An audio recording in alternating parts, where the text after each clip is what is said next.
Congress party के जिलाध्यक्ष engineer Rajendra Sharma ने कांग्रेस कार्यालय में आयोजित पत्रकार वार्ता के दौरान मध्य प्रदेश की सरकार और उप मुख्यमंत्री राजेंद्र शुक्ला पर तीखा हमला बोला।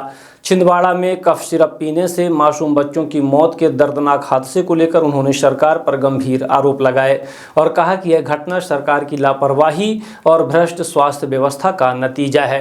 पत्रकारों से बातचीत में राजेंद्र शर्मा ने कहा कि जब देश भर में इस कफ सिरप पर प्रतिबंध की बातें सामने आने लगी थी तब भी मध्य प्रदेश की सरकार ने आंखें मूंद रखी। आखिर इतनी देर क्यों की गई? क्या सरकार किसी दबाव में थी? क्या स्वास्थ्य मंत्री और उप मुख्यमंत्री राजेंद्र शुक्ला को बच्चों की जान से ज्यादा किसी कंपनी के हितों की चिंता थी?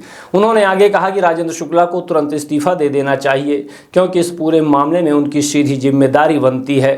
उन्होंने कहा जब प्रदेश के स्वास्थ्य मंत्री ही बच्चों की सुरक्षा सुनिश्चित नहीं कर पा रहे हैं तो उन्हें उस पद पर बने रहने का कोई नैतिक अधिकार नहीं है।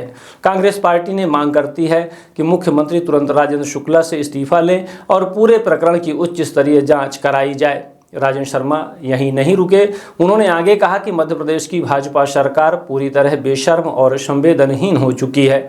सरकार को शर्म आनी चाहिए कि जब मासूम बच्चों की मौत हो रही थी तब भी वे सिर्फ फोटो खिंचवाने और बयानबाजी में व्यस्त थे।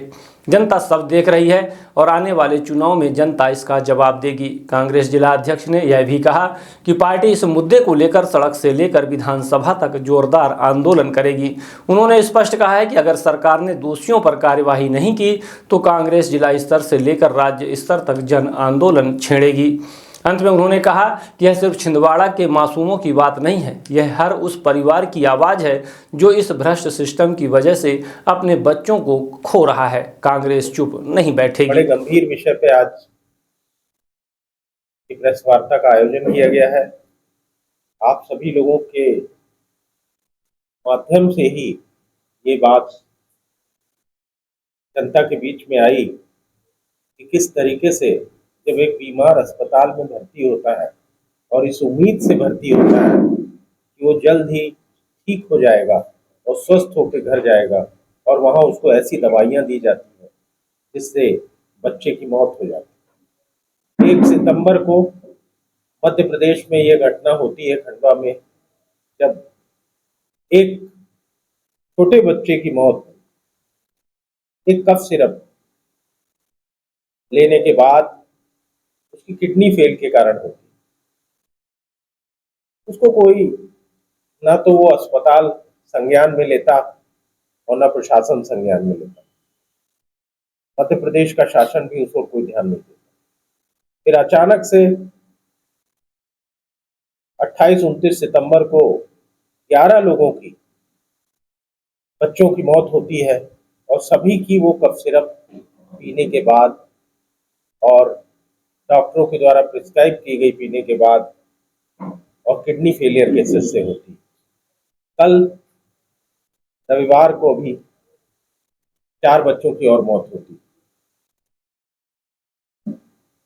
जिन 4 बच्चों की मौत हुई है उनका इलाज डॉक्टर प्रवीण सोनी कर रहे थे और प्रवीण सोनी की भतीजे की जो दुकान थी उसी से 300 दवा उस अस्पताल को सप्लाई होती। यह दवा जिसमें डाई एथिलीन की मात्रा 48% से ज्यादा पाई गई, इसकी मात्रा 0.1% से ज्यादा नहीं होती। ये तमिलनाडु की एक कंपनी से ली गई थी।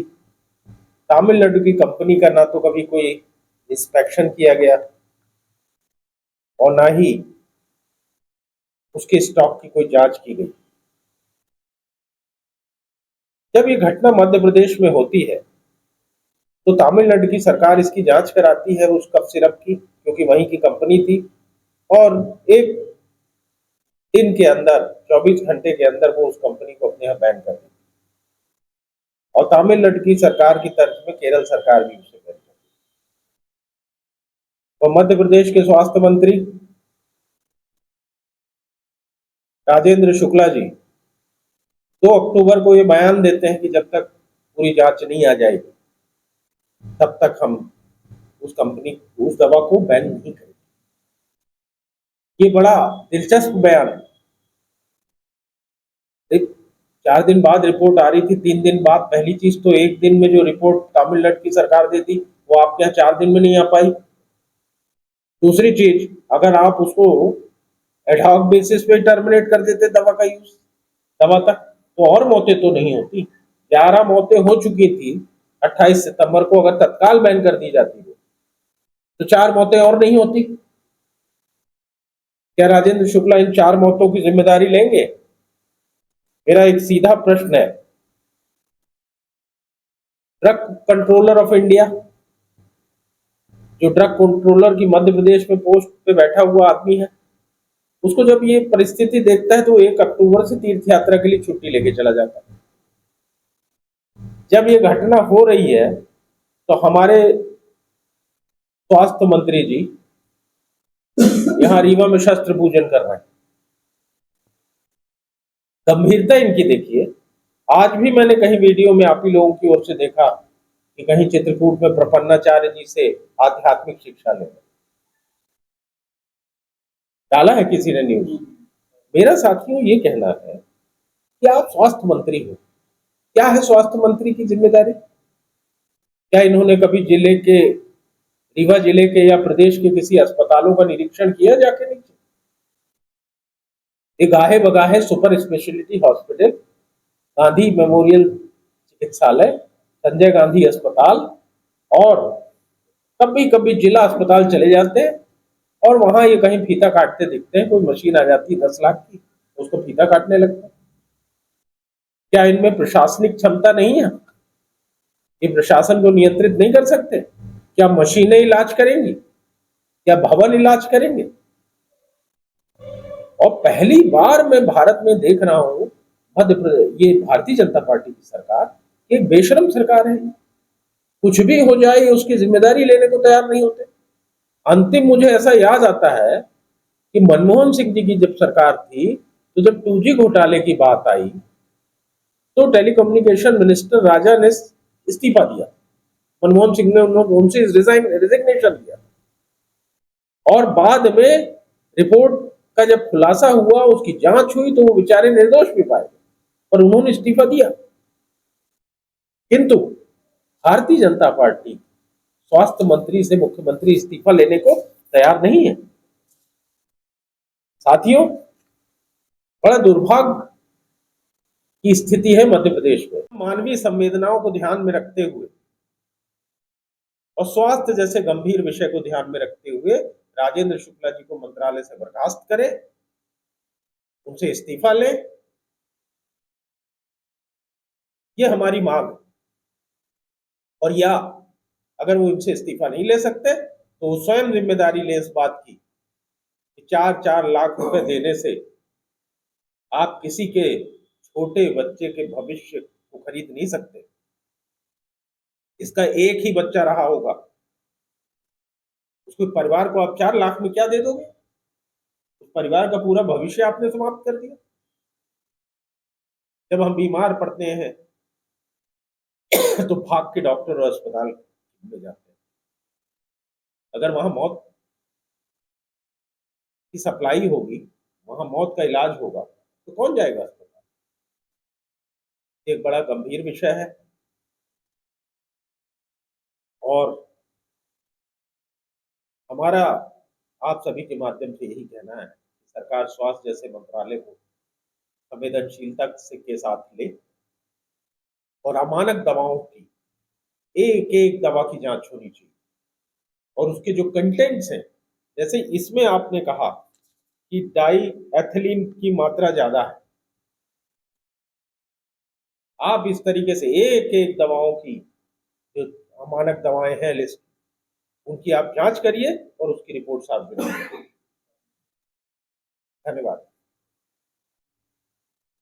जो गर्भवती महिलाओं को भी दी जा रही है अस्पतालों से, जो बुखार में भी दी जा रही है, जो सर्दी जुकाम में भी दी जा रही है, और अगर उनकी जांच हो जाए तो सभी के अंदर ये मिलेगी समस्या।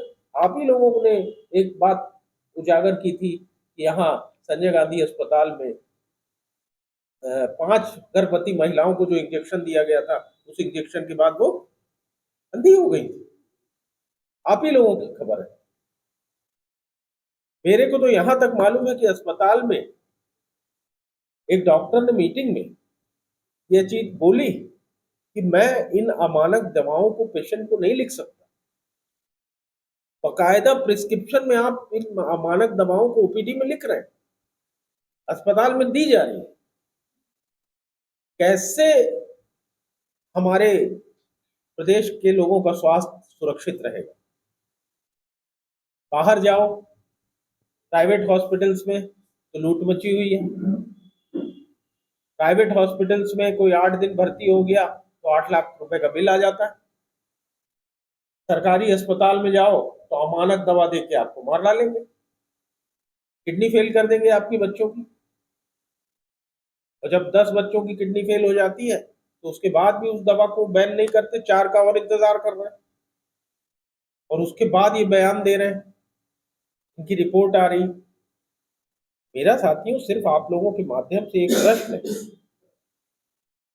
कि राजेंद्र शुक्ला जी को मैंने, आप लोगों ने देखा होगा कि आजकल राजेंद्र शुक्ला जी को स्वास्थ्य मंत्री कोई नहीं बोलता, उप मुख्यमंत्री बोलते। इसका मतलब है कि वो स्वास्थ्य डिपार्टमेंट से छुट्टी, मतलब उसकी जिम्मेदारियों से मुक्त हो गए कि हम ये माने कि मोहन यादव की सरकार में मंत्रियों को ये काम दिया गया है कि आप लाल बत्ती गाड़ी लगा के टहलते रहो, डीजल खर्चा करो सरकार का, और बाकी शासन प्रशासन तो प्रिंसिपल सेक्रेटरी चलाएंगे।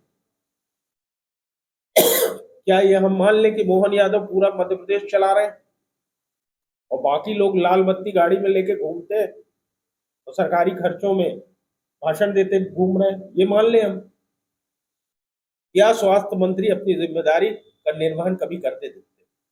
मेरा तो ऐसा मानना है साथियों कि ये उप मुख्यमंत्री पद का, मैंने जानबूझ के उप मुख्यमंत्री नाम नहीं लिया क्योंकि कोई ये संवैधानिक पद नहीं है। ये तो एक वो है जैसे अशोक पटेल के नाम के आगे झप्पू लगा है, एक उपनाम। ये तो उप मुख्यमंत्री है। ये सुबह सुबह अटल पार्क में अपने व्यापारी साथियों के साथ घूमते हैं, फोटो में देखता हूँ, वीडियो में देखता हूँ। तो क्या कभी प्राइमरी हेल्थ सेंटर में भी जाके घूम ले? ये मॉर्निंग वॉक तो जिला अस्पताल तक भी हो सकती है ना, तब तो और अच्छा लगेगा कि आप जिला अस्पताल के वार्डों में सुबह 6 बजे जाके घूमिए, वहां भी स्वास्थ्य लाभ ले सकते हैं आप। शिवराज सिंह चौहान के कुछ आदमियों को खुश करने के लिए उनको उप मुख्यमंत्री बना दिया गया था। उप मुख्यमंत्री कोई संवैधानिक पद नहीं है। और अगर राजेंद्र शुक्ला जी को कतिपय कारणों से इतना महत्वपूर्ण है पद देना, तो मेरा एक सुझाव है कि इनको बिना विभाग का उप मुख्यमंत्री बना के रखिए, चाहे मुख्यमंत्री बना के रखिए, चाहे राज्य मंत्री बना के रखिए, इनसे विभाग मत लीजिए। विभाग चलाने की क्षमता नहीं है। जब ये, इनकी आत्मा कहीं और बसती है, इनकी आत्मा अटल पार्क में है, इनकी आत्मा रिवर फ्रंट में, इनकी आत्मा इको पार्क में, तो यही यही आत्मा भटक रही है। तो ध्यान तो दूसरी तरह की। अब क्या है, टेक्निकल रीजन से जमीन बेचो मंत्रालय नहीं बनाया जा सकता, नहीं तो उसके तो मुख्यमंत्री उप मुख्यमंत्री सब यही हो जाते हैं। इसलिए मेरा आप लोगों के माध्यम से मांग है